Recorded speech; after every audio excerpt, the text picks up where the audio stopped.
11 jours d'affrontements, 248 morts côté palestinien, dont 66 enfants, et 12 victimes israéliennes, dont un enfant et une adolescente, avant enfin un cessez-le-feu.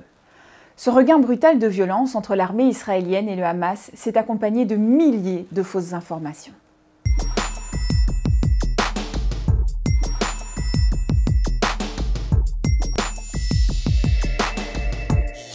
De nombreux internautes ont partagé la photo de cette fillette qui se prénommerait Malek et serait décédée dans des bombardements israéliens.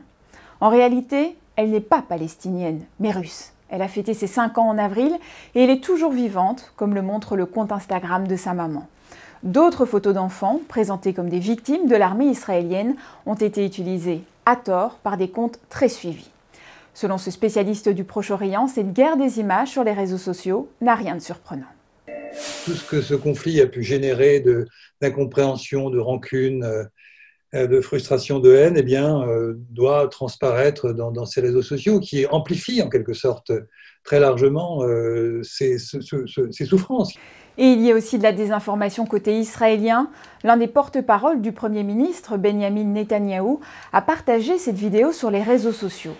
On y voit, selon lui, le Hamas en train de tirer des roquettes vers Israël depuis des quartiers résidentiels de la bande de Gaza. Sauf que cette vidéo provient de Syrie et date de 2018. Ce sont en fait les forces gouvernementales syriennes qui menaient une opération contre des groupes rebelles. Même l'Égypte, qui joue un rôle de médiateur dans ce conflit, n'est pas épargnée. Des images des pyramides éclairées avec les couleurs du drapeau palestinien ont été partagées des milliers de fois sur Internet. En commentaire, on peut lire que c'est un signe de soutien à la Palestine.